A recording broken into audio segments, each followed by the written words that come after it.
everyone, here we are with my model Cory, who is the perfect model for a Gore makeup tutorial because he has recently been in a skating accident, as you see on the bottom of his chin. I will also include some pictures of his elbow and knee where he got a little bit injured.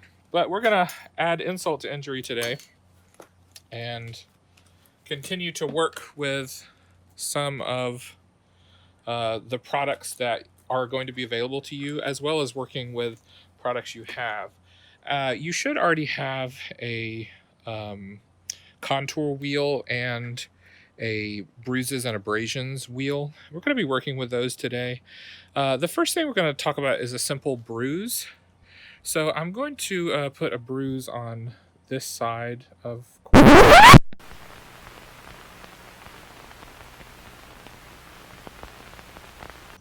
I'm so sorry that I have to add this extra footage here because I made such a beautiful bruise on Cory, but I'm going to do essentially the same makeup here. I'm going to be using alcohol on a small palette to thin out the cream makeup that is in the bruise and abrasion wheel. And I'm going to be applying the bruise to the back of my hand. I will show a close-up of both the bruise that I'm doing on my hand and the bruise that I did on Cory yesterday. So what I'm going to do is get just a little bit of the red color. Bruising is blood that's underneath the skin, and often there'll be surface irritation or swelling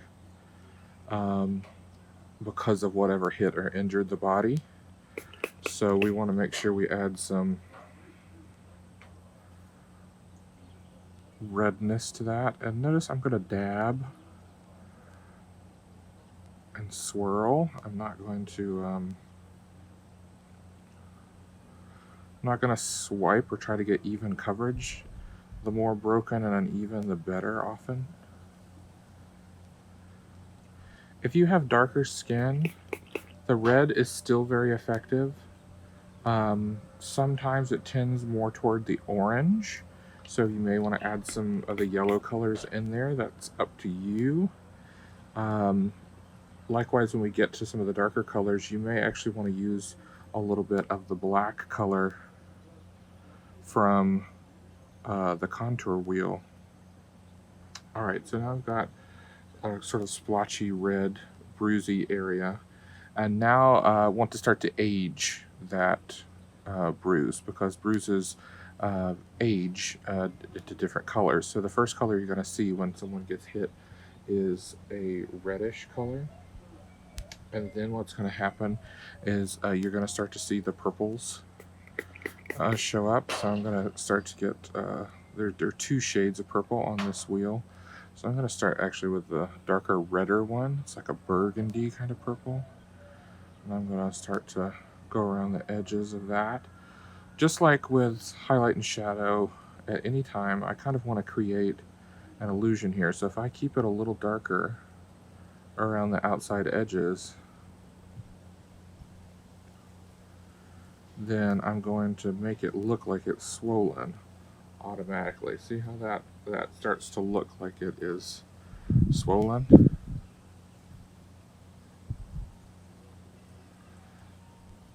Now I'm going to get the more blue purple. And you don't have to use alcohol. This just allows for really transparent blending. Next up, I'm going to teach you a technique using a different product. I know alcohol may be difficult for you to get right now in our current world climate. A lot of alcohol products are missing off the shelves.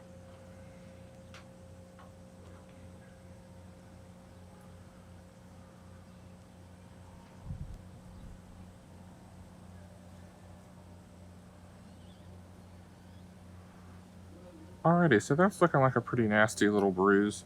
The next color that's going to appear in bruising is yellow. That's when a bruise starts to heal a little bit. I like to add yellow in almost all of my bruises because what it does when it mixes with the purple, it creates a nasty kind of brown color. So just putting a little bit of yellow around the outside and sometimes in the middle And once again, this is still cream makeup, so you can still blend it. It's not alcohol activated makeup. We're just thinning it with the alcohol.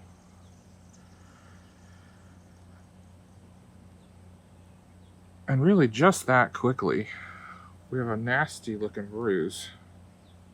And I'm going to insert a photo here of my hand, what I've just created, but I'm also going to insert the photo of what we did on Cory.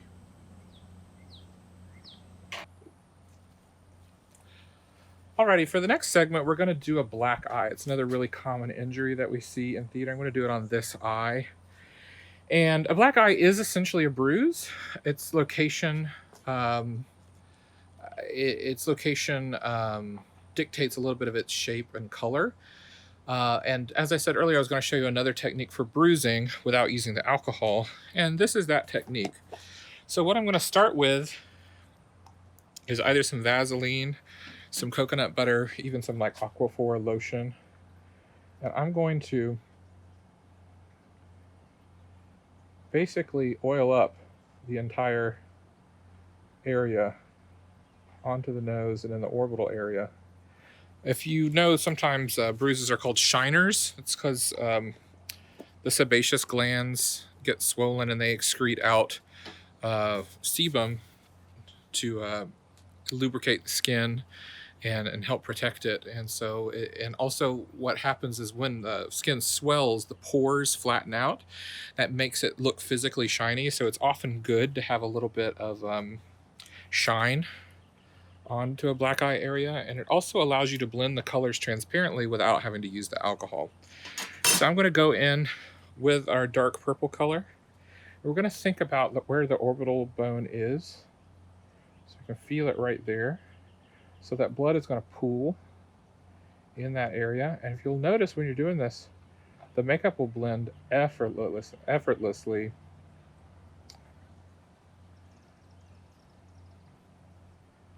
It's just going to melt right into the skin. Now, is this technique good for a whole show run?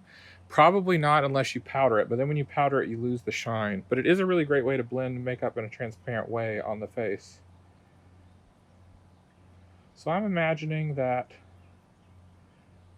for this black eye, he got hit in the eye. Another reason a black eye is caused is sometimes when the nose is broken, you'll get a black eye on either side because the blood is draining from that nose break into the orbital area. For this, I'm just going to be doing an outer orbital black eye. And so once again, I'm using purple, but what I want to do is make sure it's not one color again. So I'm actually going to take the black that comes in the contour wheel.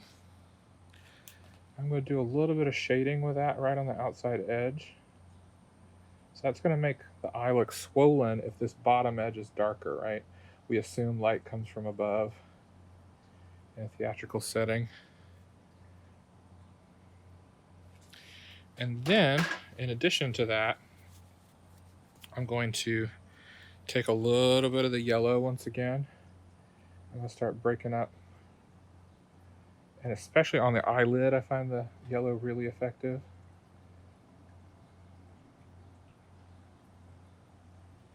Sometimes in the inner corner here. And then, as you know, a tried and true Trent technique is I like to put red underneath the eye. So I'm going to ask Cory to look up at the ceiling. Actually, there's no ceiling today. Look up at the clouds. I'm going to put a little bit of red color right underneath the eye. That's just going to meld with the other stuff. And there's a really simple black eye. Notice that I've drug the color down slightly beyond where his actual orbital bone is, just to emphasize it a little bit more. It does happen sometimes, and please, in your makeup, get research photos of actual injuries. Don't just look at other people's casualty makeup. But you'll see that it does come outside the orbital area sometime, and also just theatrically, sometimes we want to make it a little larger so that it can be seen. Then sometimes we also see it blended on the outer edge. If you're going to blend it, I recommend blending it with a little bit of the red color, because you're still going to have some of that irritation. So as opposed to having a hard edge at the bottom, I'm going to blend it just a little bit with some red. And that's going to give us a pretty gruesome little black eye. I'll insert some close-up photos here. Now we're going to cover another really simple injury that we see all the time in theater, and that is a split lip or busted lip. There are simple things that I'm not even going to cover in this, like literally dripping blood out of the nose is a very effective bloody nose. The split lip, we can use any of the techniques that we used before, either alcohol or coconut oil. I'm just going to use the alcohol because it's a little more expedited for my purposes. But it's so simple. I'm literally going to take some of that reddish color. And sometimes when a lip splits, you see both the upper and the lower part get red because whatever hit the lip hit it across both. So I'm just irritating it with a little bit of red. And then, super simple, all I'm going to do now is take some of the dark blood, which is available to you if you want to come pick it up. I'm going to take it on, I've got a little spatula, but you can use just a popsicle stick or anything. And, you know, sometimes I put it on the back of my hand because it makes it easier to work with, but I literally just create a line just like that. And sometimes, you know, you might want to put some that drips to the bottom lip. But that is super easy. If you really look at images of actual injuries, you'll see that most of them are really simple. Alrighty, next we are going to do an abrasion. So abrasion, road rash, it's a really great effect that's really super easy to do. All you need is your black stipple sponge, which you should have been given. If not, we can get you one this week. A lot of people do this technique just with fake blood. They'll literally drag fake blood across the cheek or wherever we want road rash. I'm gonna, since he already has a little bit under here, I'm actually gonna do some on the jaw over here. I actually like to start with black. So I'm gonna take a little bit of the black just straight out of the pot, and I'm gonna drag it across the face. And that's, you can blend it out with a clean edge of the sponge if you want it to not have a harsh line. And then that just deepens the cuts a little bit, makes them look a little more dirty. And now I can take a little bit of the blood. Once again, I'm using a little palette here. You could use the back of a DVD case or something, I don't know. Whatever you got. I'm gonna take a little bit of that blood, and once again, you just don't want to overwhelm it. You don't want to like cover the sponge to the point where it is totally saturated. And I'm just going to take some blood and drag that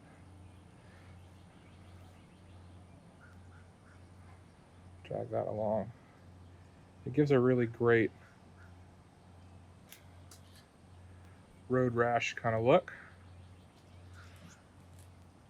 Now, if you want this to look even dirtier, something I'm going to recommend is the use of coffee grounds. It's basically a clean way to get something that simulates dirt. So I can actually take the coffee grounds onto a makeup sponge and just gently dab them in there. And then you kind of get some road rash dirt inside of it.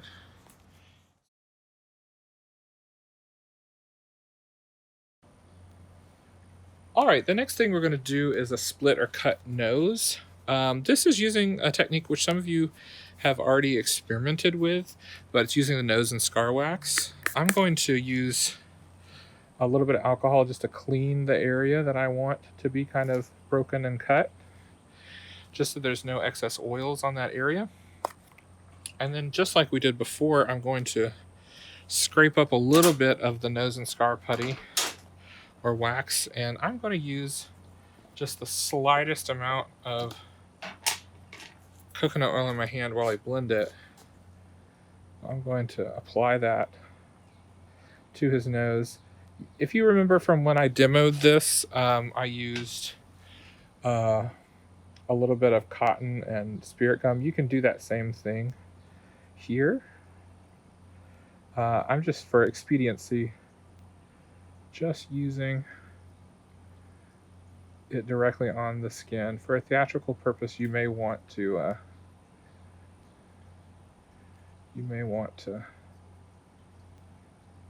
glue it down a little bit. So basically have it in shape. Now I'm going to take my fingers and I'm going to smooth it out best I can. I'm going to push it over to one side a little bit, trying to make it look like it's a little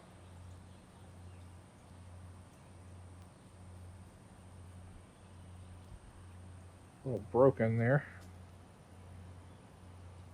Now, once again, if he had a broken nose, he would also have developed 2 black eyes because the blood from the broken nose drains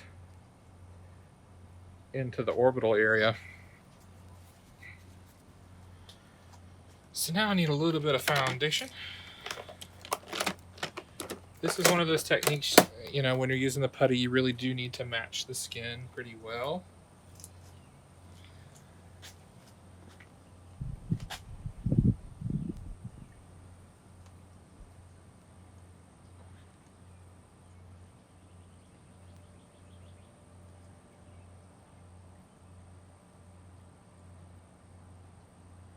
I've gone just a little too dark, but blending in some reds, that'll make it look just right.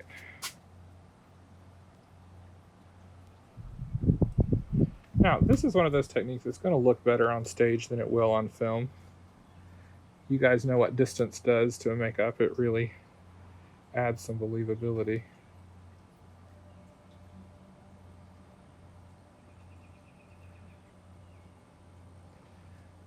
But even just as is, that gives a lot of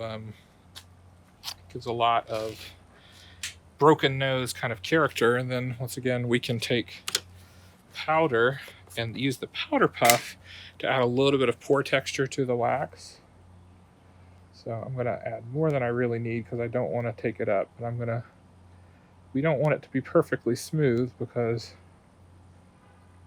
it's not the way skin is. So adding that pore texture really helps. As I see on camera, I feel like I need a little bit more red, but we'll deal with that in the next step.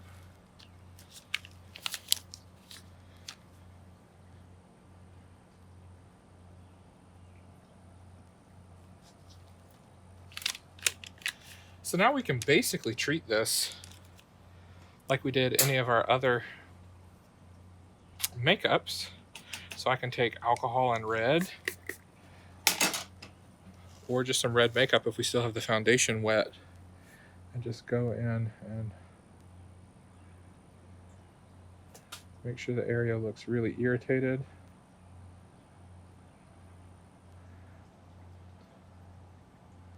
And if you'll notice, I'm staying off of the highest point of the nose. I want to take advantage of it looking crooked, so I'm drawing it in crooked, right? I'm basically allowing the skin tone to be the highlight.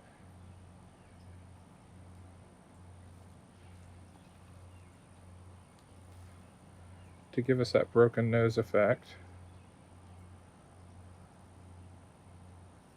I'm going a little bit just because we need to blend the edges,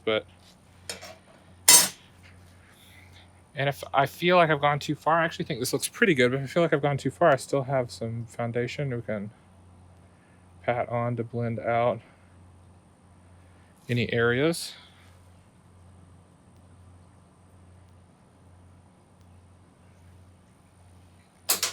And then here's the cool stuff. Let's say that when he got his nose broken, it also split the skin.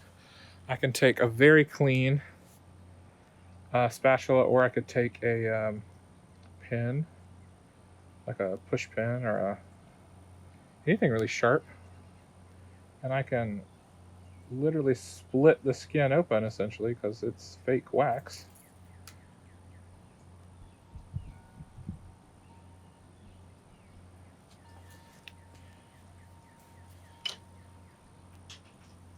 And now I can go in, as I said, I like to deepen. When I add blood, I almost always like to deepen a little bit by adding some black into it. So I can add the black. And I'm going to add the tiniest amount of blood. If you're going through the effort of adding three-dimensional elements, don't cover them up in blood. Use it really minimally.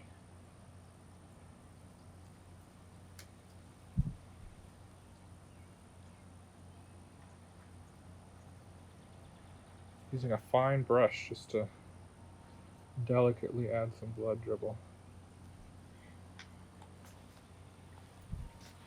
All right, I'm going to add some close-ups of that, and I think that we're done with his face for now. I don't want to beat him up any more than he already has been today.